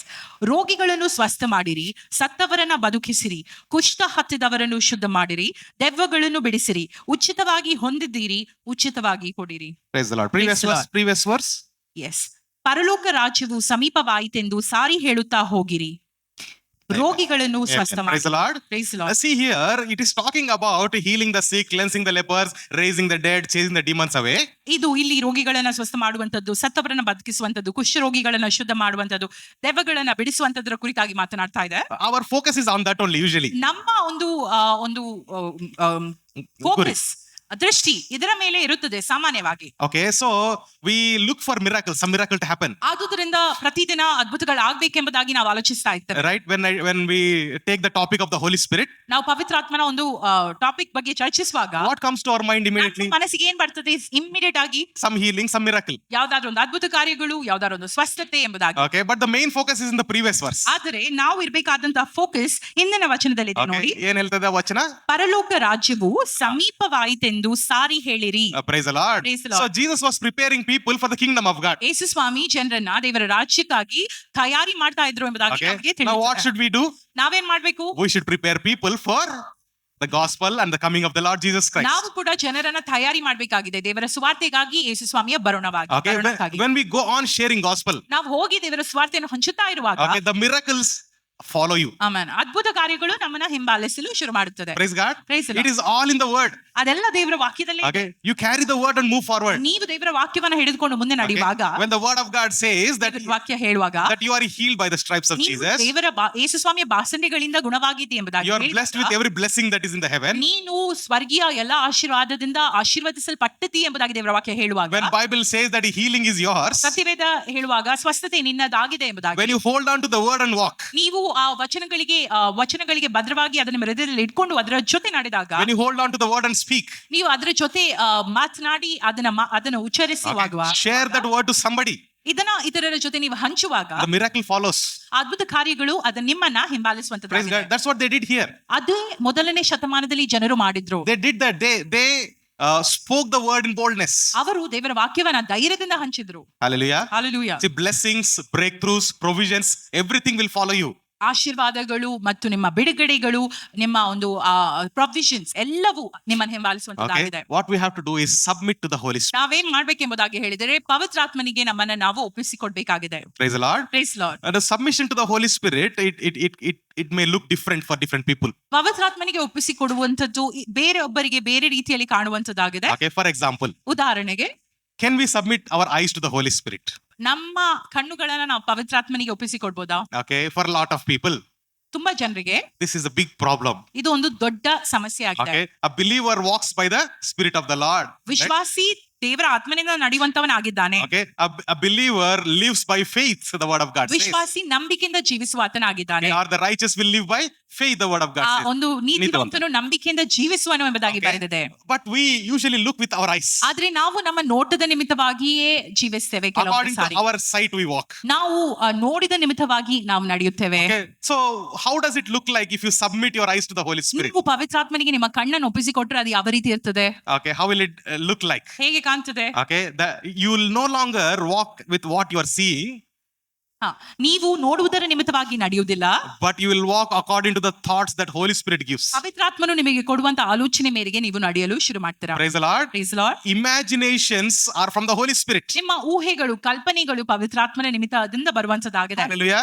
Hallelujah. Praise God. Praise the So Lord. when Elisha was talking to his disciple, ಎಲೀಷನು ತನ್ನ ಶಿಷ್ಯರ ಜೊತೆ ಮಾತನಾಡ್ತಾ ಇದ್ದಾಗ the disciple says that an army is coming against us. ಆ ಶಿಷ್ಯರು ಹೇಳ್ತಾರೆ, ನಮ್ಮ ವಿರುದ್ಧ ದೊಡ್ಡ ಸೈನ್ಯ ಬರ್ತಾ ಇದೆ ಎಂದಾಗಿ. Huge army is coming against us. ದೊಡ್ಡ ಸೈನ್ಯವು ನಮ್ಮ ವಿರುದ್ಧವಾಗಿ ಬರ್ತಾ We ಇದೆ. are only two people who don't know how to fight. ನಾವಿಬ್ರೇ ಇದ್ದೇವೆ, ನಮಗೆ ಹೇಗೆ ಜಗಳ ಮಾಡ್ಬೇಕು ಗೊತ್ತಿಲ್ಲ. You know what he did? Elisha did. ಎಲೀಷ ಏನ್ ಮಾಡಿದ್ ಗೊತ್ತಾ? He just said, Lord, open this person's eyes. ನನ್ನ ಸೇವಕನ ಒಂದು ಕಣ್ಣನ್ನು ತೆರೆ ದೇವರೇ ಎಂಬುದಾಗಿ ಎಲಿಯನ್ ಹೇಳ್ತಾನೆ. When he prayed that prayer, ಆತನ ಆ ಪ್ರಾರ್ಥನೆಯನ್ನು ಮಾಡಿದಾಗ in front of him the disciples saw huge amounts of chariots of fire. ತನ್ನ ಕಣ್ಣು ಮುಂದೆ ಆತನ ನೋಡ್ತಾನೆ, ದೊಡ್ಡದಾದಂತಹ ದೇವ ಒಂದು ಸಮೂಹ ಸೈನಿಕ ಅಲ್ಲಿ Okay. ನಿಂತಿತ್ತು. Okay, Agniya Yuddha Radagalu, right? So he saw the fiery chariots of the Lord everywhere. ದೇವರ ಅಗ್ನಿ ರಥಗಳು ಅಲ್ಲಿ ದೊಡ್ಡ ಸಮೂಹದಲ್ಲಿ ನಿಂತದನ್ನ ಆತನ ಕಾಣ್ತಾನೆ. Praise the Lord. Praise the With Lord. our natural eyes, ನಮ್ಮ ಶಾರೀರಿಕ ಕಣ್ಣುಗಳಲ್ಲಿ we are weak people. ನಾವು ಬಲಹೀನರು, We can only do some limited things.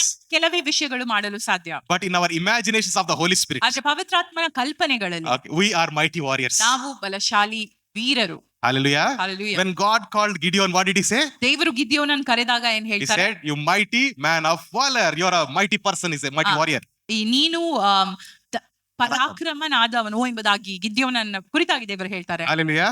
Hallelujah. ಒಂದು ವಚನ ಮುಂದೆ ನೀವು ಓದಾದ್ರೆ ಅಲ್ಲಿ ಬರೆಯಲ್ಪಟ್ಟಿದೆ, ಅವನು ತುಂಬಾ ಭಯಪಟ್ಟು ಏನ್ ಮಾಡ್ತಿದ್ದಂತೆ, ಅವನು ಸೇಕರಿಸಿದ ಎಲ್ಲ ಗ್ರೈನ್ಸ್ ಊಟ ಎಲ್ಲ ಬಚ್ಚಿಡ್ತಿದ್ನಂತೆ. Right? So he was, one verse before that it says he was so afraid of the enemies that he was hiding his grains. But the next verse says God appeared, or the angel of God appeared to him and called him mighty warrior. So with natural eyes, Gideon asked, I'm a weak person from weak land. ಶಾರೀರ ವಲಯದಲ್ಲಿ ಆತನು ಹೇಳ್ತಾನೆ ದೇವರ ಹತ್ರ, ನಾನು ಒಂದು ಚಿಕ್ಕ ಬಲಹೀನವಾದಂತ ಒಂದು ವ್ಯಕ್ತಿ ಮತ್ತು ಒಂದು ಚಿಕ್ಕ ಬಲಹೀನವಾದಂತ ಕ್ಲಾನ್, ಕ್ಲಾನ್, ಮನಸ್ಸೆ ಕುಲ, ಚಿಕ್ಕದಾದಂತ ಬಲಹೀನವಾದಂತ ಕುಲ ನನ್ನದು ಎಂಬುದಾಗಿ. How you are calling me mighty warrior? ಹೇಗೆ ನನ್ನನ್ನು ಬಲಶಾಲಿ ಎಂಬುದಾಗಿ ಕರೀತಿ? Praise the Lord. Praise the Lord. Because God sees you the way he has designed you. ದೇವರು ನಿಮ್ಮನ್ನ ಯಾವ ರೀತಿಯಾಗಿ ಸೃಷ್ಟಿಸಿದಾನೋ ಕಲ್ಪಿಸಿದಾನೋ ಅದೇ ರೀತಿಯಾಗಿ ಆತನ ನಿಮ್ಮನ್ನು ನೋಡ್ತಾನೆ. Okay, when you submit your eyes to the Holy Spirit, ನಿಮ್ಮ ಕಣ್ಣನ್ನ ನೀವು ಪವಿತ್ರಾತ್ಮನಿಗೆ ಒಪ್ಪಿಸಿಕೊಟ್ಟಾಗ you will start seeing the way God sees you. Amen. ನೀವು ಆತನು ನಿಮ್ಮನ್ನ ಹೇಗೆ ನೋಡ್ತಾ ಇದ್ದೀರೋ ಅದೇ ರೀತಿಯಾಗಿ ನೀವು ನಿಮ್ಮನ್ನ ನೋಡಬಲ್ಲಿರಿ. Hallelujah. Hallelujah. Praise God. Praise Lord. So your eyes become the eyes of the Holy Spirit. ನಿಮ್ಮ ಕಣ್ಣು ಪವಿತ್ರಾತ್ಮನ ಕಣ್ಣುಗಳಾಗಿ ಮಾರ್ಪಡ್ತವೆ. When you look at the people, ನೀವು ಜನರನ್ನ ನೋಡುವಾಗ earlier you looked with a different eyes. ನೀವು ಬೇರೆ ನೋಟದಿಂದ ಅವರನ್ನ ಮೊದಲು ನೋಡಿರ್ಬೋದು. Sometimes with a hateful eyes. ಕೆಲವೊಮ್ಮೆ ದ್ವೇಷದಿಂದ ನೋಡಿರ್ಬೋದು. Right. Okay, sometimes with anger. ಕೆಲವೊಮ್ಮೆ ಸಿಟ್ಟಿನಲ್ಲಿ ನೋಡಿರ್ಬೋದು. Sometimes with lust. ಕೆಲವೊಮ್ಮೆ Kamabilash. ಕಾಮಾಭಿಲಾಷೆ ಉಳ್ಳವರಾಗಿ ನೋಡಿರ್ಬೋದು. But when you submit your eyes to the Holy Spirit, ಅದು ನೀವು ನಿಮ್ಮ ಕಣ್ಣುಗಳನ್ನ ಪವಿತ್ರಾತ್ಮನಿಗೆ ಒಪ್ಪಿಸಿಕೊಟ್ಟಾಗ he changes the way you look at the things. ಆತನು ನೀವು ಯಾವ ರೀತಿ ನೋಡ್ತೀರಾ ಅದನ್ನ ಬದಲಾಯಿಸಲು Okay, ಶಕ್ತನಾಗಿದ್ದಾನೆ. you will start looking at the people the way he sees. ಆತನು ನಿಮ್ಮನ್ನು ನೋಡುವ ರೀತಿಯಲ್ಲಿ, ಆತನು ಜನರನ್ನು ನೋಡುವ ರೀತಿಯಲ್ಲಿ ನೀವು ಜನರನ್ನ ನೋಡ್ತೀರಾ. Praise God. Praise the Lord. Okay, how about hands? Our hands. ನಮ್ಮ ಕೈಗಳ ಕುರಿತಾಗಿ ಹೇಗೆ? Okay, when we submit our hands to the Holy Spirit. ನಾವು ನಮ್ಮ ಕೈಗಳನ್ನ ಪವಿತ್ರಾತ್ಮನಿಗೆ Okay, ಒಪ್ಪಿಸಿಕೊಟ್ಟಾಗ whenever we do something, ನಾವೇನಾದ್ರೂ ಮಾಡುವಾಗ okay, we always did in our strength. ನಮ್ಮ ಬಲದಲ್ಲಿ ನಾವು ಮಾಡಿದ್ವಿ. Okay, we try everything we try to do in our strength. ನಾವೆಲ್ಲವನ್ನ ನಮ್ಮ ಬಲದಲ್ಲಿ ಮಾಡ್ಲಿಕ್ಕೆ ಟ್ರೈ Okay, ಮಾಡಿದ್ವಿ. but when you start saying, Holy Spirit, these are your hands. ಆದ್ರೆ ನೀವು ಹೇಳಲು ಶುರು ಮಾಡಿದಾಗ ಪವಿತ್ರಾತ್ಮನೇ ಇದು ನಿಮ್ಮ ಕೈ. Okay, we did good things and bad things with these hands. Right? ನಾವು ಒಳ್ಳೆಯ ಕೆಲಸಗಳು ಕೆಟ್ಟ ಕೆಲಸಗಳು ಈ ಕೈಗಳಲ್ಲಿ ಮಾಡಿದೆವು. But when you submit your hands to the Holy Spirit, ಆದ್ರೆ ನೀವು ನಿಮ್ಮ ಕೈಗಳನ್ನ ಪವಿತ್ರಾತ್ಮನ ಕೈಗೆ ಒಪ್ಪಿಸಿಕೊಟ್ಟಾಗ you will live differently the way they lived. ಮೊದಲನೇ ಶತಮಾನದ ಜನರಿಗೆ ಜೀವಿಸಿದ್ರು, ಹಾಗೆ ನೀವು ವಿಭಿನ್ನವಾಗಿ ಜೀವಿಸಲು ಸಾಧ್ಯ. Praise God. Praise Our life will be different. ನಮ್ಮ ಜೀವಿತ ಬೇರೆದಾಗುತ್ತದೆ. We'll live a different life. ನಾವು ವಿಭಿನ್ನವಾದಂತಹ ಒಂದು ಜೀವನವನ್ನ ಜೀವಿಸಲು ಸಾಧ್ಯ. Everybody in the world is going in one direction. ಈ ಲೋಕದಲ್ಲಿ ಎಲ್ಲರೂ ಒಂದು ದಿಕ್ಕಿನಲ್ಲಿ ಹೋಗ್ತಾ ಇದ್ರೆ Okay, and you will walk in a different direction. ನೀವು ಇನ್ನೊಂದು ದಿಕ್ಕಿನಲ್ಲಿ ಹೋಗ್ತೀರಾ. People will look at you. ಜನರು ನಿಮ್ಮನ್ನು ನೋಡ್ತಾರೆ. They may say, "What is wrong with you? ನಿಮ್ಗೆ ಏನಾಗಿದೆ ಎಂಬುದಾಗಿ ನಿಮ್ಮನ್ನು ಗದರಿಸಬಹುದು ಅವರು. Why can't you come with us to the party? ಯಾಕೆ ನಮ್ಮ ಜೊತೆ ಪಾರ್ಟಿಗೆ ಬರಬಾರ್ದು? Why can't you enjoy with us? ಯಾಕೆ ನಮ್ಮ ಜೊತೆ ನೀವು ಎಂಜಾಯ್ ಮಾಡಬಾರ್ದು? Let's go to the theaters and movies. ನಾವು ಮೂವೀಸ್ ಹೋಗೋಣ, ಥಿಯೇಟರ್ಸ್ ಹೋಗೋಣ ಎಂಬುದಾಗಿ ಅವ್ರು ಹೇಳ್ಬೋದು. Let's have some little bit of drinks." ಸ್ವಲ್ಪ ನಾವು ಕುಡಿಯೋಣ ಎಂಬುದಾಗಿ ಹೇಳ್ಬೋದು. Okay, but you will be a different person. ಆದ್ರೆ ನೀವು ವಿಭಿನ್ನವಾದಂತಹ ಜನರಾಗಿ You say that, "No, this is not for me." ಇದು ನನ್ಗಲ್ಲ ಎಂಬುದಾಗಿ Okay. ತಿರಸ್ಕರಿಸ್ತೀರಾ. Okay, even if somebody mocks at you, ಯಾರಾದ್ರೂ ನಿಮ್ಮನ್ನ ಹೀಯಾಳಿಸಿದ್ರು ಕೂಡ you know what Jesus says? It's a blessing. Amen. Yesu ಸ್ವಾಮಿ ಹೇಳ್ತಾರೆ ಅದು ಆಶೀರ್ವಾದ. Praise God. If you are mocked for my sake, God said it's a blessed person. ನನ್ನ ನಿಮಿತ್ತವಾಗಿ ನಿಮ್ಮನ್ನು ಯಾರಾದ್ರೂ ಹಾಸ್ಯ ಮಾಡಿದ್ರೆ ಅದು ನಿಮಗೆ ಆಶೀರ್ವಾದ ಎಂಬುದಾಗಿ ದೇವರ ವಾಕ್ಯ ಹೇಳ್ತದೆ. Praise the Lord. Praise That the person is a blessed person. ಆತನು ಆಶೀರ್ವಾದಾಯಕವಾದಂತ ಮನುಷ್ಯನು. Hallelujah. Hallelujah. Praise God. Praise Lord. When we submit our mouth to the Holy Spirit, ನಾವು ನಮ್ಮ ಬಾಯಿಗಳನ್ನ ನುಡಿಗಳನ್ನ ಪವಿತ್ರಾತ್ಮನಿಗೆ ಒಪ್ಪಿಸಿಕೊಟ್ಟಾಗ that means that you taking a decision to speak the word of God instead of speaking what exists. ನೀವು ಒಂದು ನಿರ್ಧಾರವನ್ನು ತೆಗೆದುಕೊಂಡ ರೀತಿಯಲ್ಲಿ ದೇವರ ವಾಕ್ಯವನ್ನು ನೀವು ಮಾತಾಡಿ ನಿಮ್ಮ ಪರಿಸ್ಥಿತಿಯ ವಿರೋಧವಾಗಿ ಹೇಳುವಂತದ್ದಾಗಿದೆ. Praise the Lord. If you Praise take a decision to speak the word of God, ನೀವು ದೇವರ ವಾಕ್ಯವನ್ನು ಮಾತನಾಡಲು ಒಂದು ನಿರ್ಧಾರವನ್ನು ತೆಗೆದುಕೊಂಡಾಗ that's when the Holy Spirit will add words to you. ಆಗ ಪವಿತ್ರಾತ್ಮನು ನಿಮ್ಮ ಬಾಯಿಗಳಿಗೆ ವಾಕ್ಯವನ್ನ ಹಾಕುತ್ತಾ ಹೋಗ್ತಾರೆ. He'll give you prophecies.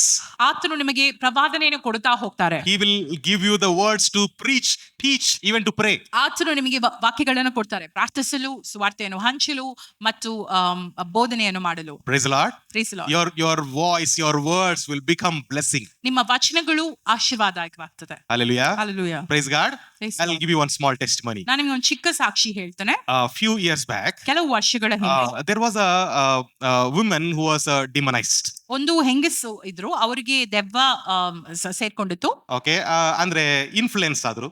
ಹಾ. Okay, so what this girl did, ಅವಳು ಏನ್ ಮಾಡಿಲ್ಲ ಎಂಬುದಾಗಿ ಹೇಳಿದ್ರ ಹುಡುಗಿ, she along with all her friends in the midnight she was walking on the road. ಅವಳ ಫ್ರೆಂಡ್ಸ್ ಜೊತೆ ಮಧ್ಯರಾತ್ರಿ ಈ ರೋಡ್ ಎಲ್ಲ ನಡ್ಕೊಂಡು ಹೋಗ್ತಾ ಇದ್ಲು. They went for a birthday function, they are coming back. ಅವರೊಂದು ಬರ್ಡೇ ಪಾರ್ಟಿಗೆ ಹೋಗಿ ವಾಪಸ್ ಬರ್ತಾ ಇದ್ರು. And friends were joking.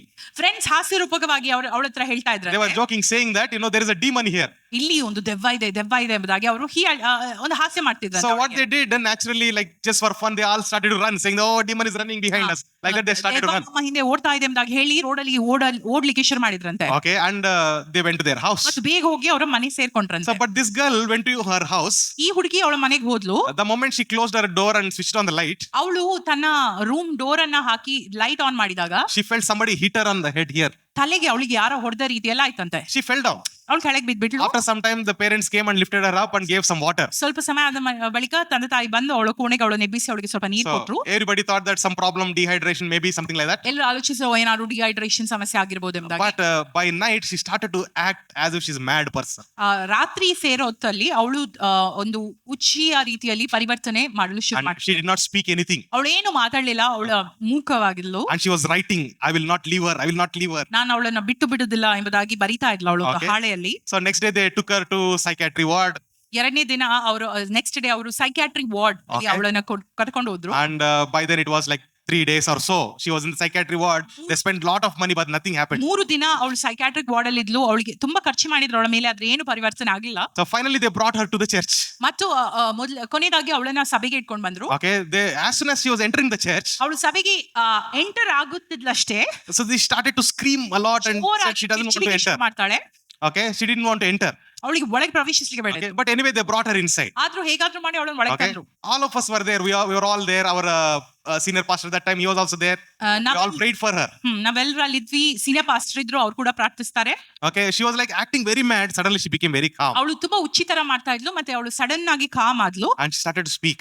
ಮತ್ತೆ ಅವಳ ಬಾಯಿ And ತೆರೆಯಲ್ಪಟ್ಟಿತು. the first word she said was Jesus. ಅವಳು ಹೇಳಿದಂತ ಮೊದಲನೇ ಮಾತು ಯೇಸು ಸ್ವಾಮಿ ಎಂಬುದಾಗಿ. Praise the Lord. Praise the Lord. And immediately we asked, "What happened to you?" ಮತ್ತೆ ನಾವು ಅವಳಿಗೆ ಕೇಳಿದ್ವಿ, ಏನಾಯ್ತು ನಿನ್ಗೆ? I don't remember anything, she said. ನನ್ಗೆ ಏನು ನೆನಪಿಲ್ಲ ಎಂದಾಗ All I remembered was I imagined one demon running behind me ಅವಳು ಹೇಳ್ತಾಳೆ, ನಾನು ಒಂದು ಕಲ್ಪನೆ ಮಾಡಿದೆ, ಒಂದು ದೆವ್ವ ನನ್ನ ಹಿಂದೆ ಓಡಿಸ್ಕೊಂಡು ಬರುವಂತದ್ದು, and I fell down. ಮತ್ತು ನಾನು ಬಿದ್ಬಿಟ್ಟೆ. Somebody hit at the back. That's all I remember. ಯಾರೋ ನಂಗೆ ಹೊಡೆದಾಗ ಆಯ್ತು ಅಷ್ಟೇ ನಂಗೆ The ನೆನಪು. next thing I remember is here I'm saying ಮತ್ತೆ Jesus. ನಂಗೆ ನೆನಪು ಇಲ್ಲಿ ನಾನು ನಿಮ್ಮ ಮಧ್ಯೆ ಇರುವಂತದ್ದು. And that was a time when we shared gospel, she received Jesus and all that. ಆ ಸಮಯದಲ್ಲಿ ಅವಳ ಜೊತೆ ನಾವು ಸುವಾರ್ತೆಯನ್ನು ಹಂಚಿದ್ವಿ. Okay. See how our imaginations act. ನಮ್ಮ ಊಹೆಗಳು ಕಲ್ಪನೆಗಳು ಹೇಗೆ ಕಾರ್ಯ ಮಾಡ್ತದೆ ನೋಡಿ. A silly thought, a small joke. ಚಿಕ್ಕ ಒಂದು ಹಾಸ್ಯ ರೂಪಕವಾಗಿ ಬಂದಂತಹ ಒಂದು ಆಲೋಚನೆ, If that has power. ಅದಕ್ಕೆ ಶಕ್ತಿ ಇದ್ರೆ, Now if you imagine the word of God. ನೀವು ದೇವರ ವಾಕ್ಯವನ್ನ ಕಲ್ಪಿಸಿದ್ರೆ, ಊಹಿಸಿದ್ರೆ, The true and the living word of God. ದೇವರ ನಿಜವಾದ ವಾಕ್ಯದ ಕುರಿತಾಗಿ ನೀವು ಕಲ್ಪನೆ ಊಹೆಗಳನ್ನ The ಮಾಡಿದ್ರೆ, powerful word of God. ಶಕ್ತಿಯುತವಾದಂತ ದೇವರ If you imagine the word of God happening, ಕಲ್ಪಿಸಿದ್ರೆ will it not happen? ಅದು ಆಗದಿಲ್ವಾ? Will it not happen? ಅದಾಗದಿಲ್ವಾ? It will happen in multiple ways. ಅದು ನೂರಾರು ವಿಷಯದ ರೀತಿಯಲ್ಲಿ ಆಗುತ್ತದೆ. You cannot imagine how it will happen. ನೀವು ಅದನ್ನ ಕಲ್ಪಿಸ್ಲಿಕ್ಕೆ ಕೂಡ ಆಗಲ್ಲ, ಅದು ಯಾವ ರೀತಿಯಲ್ಲಿ ಆಗ್ತದೆ ಎಂಬುದಾಗಿ. Hallelujah. Hallelujah. When you submit your words to the Holy Spirit. ನಿಮ್ಮ ಆಲೋಚನೆಗಳನ್ನ, ನಿಮ್ಮ ವಾಕ್ಯಗಳನ್ನ ನೀವು ಪವಿತ್ರಾತ್ಮನಿಗೆ When you ಒಪ್ಪಿಸುವಾಗ, submit your eyes, your imaginations to the ನಿಮ್ಮ Holy Spirit. ಕಣ್ಣುಗಳನ್ನ, ನಿಮ್ಮ ಕಲ್ಪನೆಗಳನ್ನ ಪವಿತ್ರಾತ್ಮನಿಗೆ ಒಪ್ಪಿಸಿಕೊಟ್ಟಾಗ, Okay, your life will be transformed. ನಿಮ್ಮ ಪರಿಸ್ಥಿತಿಗಳು ಬದಲಾವಣೆಗೊಳ್ಳುತ್ತದೆ. Okay, you will be a nation changer. ನೀವು ಜನಾಂಗವನ್ನ ಬದಲಾಯಿಸುವರಾಗ್ತೀರಾ. Praise the Lord. Praise the Lord. Hallelujah. Hallelujah. Last one thing I want to say. ಕೊನೆಯದಾಗಿ ನಾನೊಂದು ವಾಕ್ಯ ಹೇಳ್ತೇನೆ. Many of us, we always ask the Holy Spirit, tell me what I should do. ತುಂಬಾ ಜನರು ನಾವು ಪವಿತ್ರಾತ್ಮನಲ್ಲಿ ಕೇಳ್ತೇವೆ, ನಾನೇನ್ ಮಾಡ್ಬೇಕು ಹೇಳಿ ಎಂಬುದಾಗಿ. Okay, and sometimes we ask, what is my future? What is your plan for my life? ನಿನ್ನ ಉದ್ದೇಶವೇನು ನನ್ನ ಜೀವಿತದ ಕುರಿತಾಗಿ ಎಂಬುದಾಗಿ ಕೂಡ ನಾವು ಪ್ರಶ್ನಿಸ್ತೇವೆ. Okay, but there is one small thing that we must remember. ನಾವು ಒಂದು ಚಿಕ್ಕ ವಿಷಯವನ್ನ ಜ್ಞಾಪಕದಲ್ಲಿ ಇರಬೇಕಾಗಿದೆ. Okay. Holy Spirit will reveal everything to you, no doubt. ಪವಿತ್ರಾತ್ಮನು ನಿಮಗೆಲ್ಲವನ್ನ ಪ್ರಕಟಿಸ್ತಾರೆ, ಇದರಲ್ಲಿ ಯಾವ ಸಂದೇಹ ಇಲ್ಲ. But you take the step that he has already revealed. ನೀವು ಹೆಜ್ಜೆ ತೆಗೆದುಕೊಳ್ಬೇಕಾಗಿದೆ. ಆತನು ನಿಮಗೆ ಆಗ್ಲೇ ಪ್ರಕಟಿಸಿದಂತ ಹೆಜ್ಜೆಗಳನ್ನ ನೀವು ತೆಗೆದುಕೊಳ್ಳಬೇಕಾಗಿದೆ. When he has revealed to you, ಆತನು ನಿಮಗೆ ಅದನ್ನ ಪ್ರಕಟಿಸಿದಾಗ to walk in submission, ನೀವು ಅದಕ್ಕೆ ಅಧೀನರಾಗಿ ನಡೆಯಬೇಕಾಗಿದೆ. okay, or to live differently from the world, ನೀವು ಲೌಕಿಕ ಜನರಿಗಿಂತ ವಿಭಿನ್ನವಾಗಿ ಜೀವಿಸಬೇಕಾಗಿದೆ. or to share the word of God and meditate the word of God. ಮತ್ತು ನೀವು ದೇವರ ವಾಕ್ಯವನ್ನ ಹಂಚಿ ದೇವರ ವಾಕ್ಯವನ್ನ ಧ್ಯಾನಿಸಬೇಕಾಗಿದೆ. When you don't take the first step, ನೀವು ಮೊದಲೇ ಹಂತವೇ ತೆಗೆದುಕೊಳ್ಳದಿದ್ರೆ, why are you expecting the 10th step? ನೀವು 10ನೇ ಅಂಶಕ್ಕೆ ಉತ್ತರ ಹೇಗೆ ಪಡೆದುಕೊಳ್ಳಲು ಸಾಧ್ಯ? You are saying how to go there. ಆ ಸ್ಥಳಕ್ಕೆ ಹೇಗೆ ಹೋಗಬಹುದು ಎಂಬುದಾಗಿ ನೀವು ಆಲೋಚಿಸ್ತೀರಾ. Holy Spirit is saying ಮೆಟ್ಲಿದೆ ಹೋಗು. Okay, but you don't want to go. ಆದ್ರೆ ನಿಮಗೆ ಹೋಗ್ಲಿಕ್ಕೆ ಬೇಡ. Okay, you don't want to go there. There are steps. Go through the steps if Holy Spirit says. You don't want to go. You just want to go there. ಪವಿತ್ರಾತ್ಮ ದೇವರು ಹೇಳ್ತಾರ, ಮೆಟ್ಲತ್ತಿ ಹೋಗು, ನೀ ಹೋಗ್ಬೋದು ಎಂಬುದಾಗಿ. What you are expecting? You want God to throw you there? ದೇವರು ನಿಮ್ಮನಲ್ಲಿ ಹೀಗೆ ಎಸಿಬೇಕೆಂಬುದಾಗಿ ನೀವು ಆಲೋಚಿಸ್ತೀರಾ? Not possible. ಅದು ಸಾಧ್ಯವಿಲ್ಲ. Take the first step today. ಮೊದಲೇ ಹಂತವನ್ನು ನೀವು ತೆಗೆದುಕೊಳ್ಳಿರಿ. Take the first step today in obedience. He will lead you. ನೀವು ವಿಧೇಯರಾಗಿ ಮೊದಲೇ ಹಂತವನ್ನು ನೀವು ತೆಗೆದುಕೊಂಡ್ರೆ ಆತ ನಿಮ್ಮನ್ನ ಮುನ್ನಡೆಸಲು ಸಾಧ್ಯ. What he has revealed through the word. ಆತನ ದೇವರ ವಾಕ್ಯದ ಮೂಲಕ ಏನನ್ನ ನಿಮಗೆ ಪ್ರಕಟಿಸಿದಾನೋ, What you learned in the Bible study or in the church service. ನೀವು ಚರ್ಚ್ ಸರ್ವಿಸ್ ಅಲ್ಲಿ ಸತ್ಯವೇದ ಅಧ್ಯಯನದಲ್ಲಿ ಏನನ್ನ ತಿಳಿದುಕೊಂಡು ಕಲ್ತ್ರೋ, take that step. ಆ ಹೆಜ್ಜೆಯನ್ನು ತೆಗೆದುಕೊಳ್ಳಿ. Start living it. ಅದನ್ನ ಜೀವಿಸಲಿಕ್ಕೆ ಶುರು ಮಾಡ್ರಿ. And he will add more steps to you. ಮತ್ತು ಆತನು ಹೆಚ್ಚಾದಂತಹ ಮೆಟ್ಟಿಲುಗಳನ್ನ ನಿಮಗೆ he will start revealing more things to you. ಹೆಚ್ಚಾದಂತಹ ವಿಷಯಗಳನ್ನ ಆತನು ನಿಮಗೆ ವ್ಯಕ್ತಪಡಿಸಿ ಬಯಲ್ಪಡಿಸಿಕೊಂಡೇ ಹೋಗ್ತಾರೆ. Praise the Lord. Praise the Lord. Hallelujah. We all want to be like Paul, where shadow falls or some handkerchief is thrown, healing should take place. ನಾವೆಲ್ಲರೂ ಪೌಲರಾಗಬೇಕು ಎಂಬುದಾಗಿ ನಾವು ಆಲೋಚಿಸ್ತೇವೆ. ನಮ್ಮ ನೆರಳು ಬಿದ್ದಾಗ ಜನರು ಗುಣಮುಖರಾಗಬೇಕು, ನಮ್ಮ ಒಂದು ವಸ್ತ್ರದ ತುಂಡುಗಳು ಬಿದ್ದಾಗ ಜನರು ಸ್ವಸ್ಥತೆ ಹೊಂದಬೇಕೆಂಬುದಾಗಿ. But do you know his humble beginnings? ಆದ್ರೆ ಆತನ ಪ್ರಾರಂಭಗಳ ಕುರಿತಾಗಿ ಆಲೋಚಿಸಿರಿ. When Ananias, one person named Ananias, went to meet Paul, he was blind. ಅನಾನಿಯಸ್ ಎಂಬ ಒಬ್ಬ ಪ್ರವಾದಿ ದೇವರನ್ನ ಪೌಲನನ್ನ ಸಂಧಿಸುವಾಗ ಆತನು ಕುರುಡನಾಗಿದ್ದನು. Okay, and God revealed to Ananias, this man is going to suffer for me. Share the gospel. ಅನನೀಯನಿಗೆ ದೇವರು ಹೇಳ್ತಾರೆ, ಈ ಮನುಷ್ಯ ನನಗೋಸ್ಕರ ಆತನು ತುಂಬಾ ಹಿಂಸೆಯನ್ನು ಅನುಭವಿಸ್ತಾನೆ, ಅವನಿಗೋಸ್ಕರ ಪ್ರಾರ್ಥಿಸು, ಸುವಾರ್ತೆ ಸಾರಲು. Yeah. So the word of God very clearly says, God told to Ananias, Jesus told to Ananias, saying that he is going to suffer for my sake. That was a call of Paul. ಪೌಲನಿಗೆ ಅನನೀಯನ ಮೂಲಕ ದೇವರು ಯೇಸು ಸ್ವಾಮಿ ಪ್ರಕಟಿಸಿಕೊಡುವಂತದ್ದು ಏನೆಂದಾಗ ಹೇಳಿದ್ರೆ, ಆತನು ನನ್ನ ಸ್ವಾರ್ಥೆಯನ್ನು ಸಾರುವುದಕ್ಕೋಸ್ಕರ ಆತನು ತುಂಬಾ ಒಂದು ಹೋರಾಟ ಹಿಂಸೆಯನ್ನು ಅನುಭವಿಸ್ತಾನೆ. Okay, so Paul was called only for suffering. ಪೌಲನು ಬರೀ ಒಂದು ಹಿಂಸೆಗೆ ಕರೆಯಲ್ಪಟ್ಟಿದ್ದನು ಎಂಬುದಾಗಿ ನಾವು ತಿಳಿದುಕೊಳ್ತೇವೆ. It is as if God is saying, oh, until now you killed my people, now is your turn, you come. ಅದೀಗೆ ಹೇಳುವಾಗೆ ಅಂದ್ರೆ ಇಷ್ಟವರೆಗೆ ನೀನ್ ನನ್ನ ಜನ ನೆಮ್ಸಿಸಿದ್ ಈಗ ನಿನ್ನ ಕಾಲ. ನಿನ್ನ ಕಾಲ ಬಂತೀಗ. Okay, but he obeyed. ಆದ್ರೆ ಆತನು ಅದಕ್ಕೆ Okay, ಅಧೀನನಾದನು, he submitted ವಿಧೇಯನಾದನು. himself. ಆತನು ತನ್ನನ್ನೇ ಒಪ್ಪಿಸಿಕೊಡ್ತಾನೆ. 3 years you don't find Paul anywhere. He was studying the word, meditating the word, he was taking steps, sharing the gospel to others. 3 ವರ್ಷ ನೀವು ಪೌಲನನ್ನ ಎಲ್ಲಿ ನೋಡೋದಿಲ್ಲ. ಆತನು ಪ್ರಾರ್ಥಿಸ್ತಾನೆ, ದೇವರಿಗೆ ಇತರರಿಗೆ ಸ್ವಾರ್ಥಿಸಾತಾನೆ, ದೇವರ ಒಂದು ವಾಕ್ಯವನ್ನು ಅರಿಲಿಕ್ಕೆ ತುಂಬಾ ಸಮಯವನ್ನು ಕಳೆದುಕೊಳ್ತಾನೆ. He submitted himself to the Holy Spirit, that revelation of grace was given to him. ಆತನು ಪವಿತ್ರಾತ್ಮನಿಗೆ ಯಾವ ರೀತಿಯಲ್ಲಿ ಒಪ್ಪಿಸಿಕೊಟ್ಟನೆ ಎಂಬುದಾಗಿ ಹೇಳಿದ್ರೆ ಆ ಕೃಪೆಯ ಒಂದು ಪ್ರಕಟಣೆ ಆತನಿಗೆ ಆಗ್ತದೆ. Praise the Lord. Praise the Lord. Hallelujah. Hallelujah. Those were his humble beginnings. ಅದು ಆತನ ಪ್ರಾರಂಭವಾಗಿದೆ. These are our humble beginnings. ಇದು ನಮ್ಮ ಪ್ರಾರಂಭವಾಗಿದೆ. Instead of despising and saying that I want to go there, ಆ ಪವಿತ್ರಾತ್ಮನನ್ನ ತಿರಸ್ಕರಿಸಿ ನಂಗೆ ಅಲ್ಲಿ ಹೋಗ್ಬೇಕೆಂಬುದಾಗಿ ಹೇಳುದ್ರ ಬದಲು let us take the first step. ಆತನು ಇಟ್ಟಂತ ಮೊದಲನೇ ಹೆಜ್ಜೆಯನ್ನು ನಾವು Let us ತೆಗೆದುಕೊಳ್ಳೋಣ. practice what God has given to us. ಆತನು ನಮಗೆ ಕೊಟ್ಟದ್ದನ್ನ ನಾವು ಅಭ್ಯಾಸ May ಮಾಡೋಣ. the Lord bless us all. ದೇವರು ನಮ್ಮನ್ನು ಆಶೀರ್ವದಿಸಲಿ. Praise God. Praise the Lord.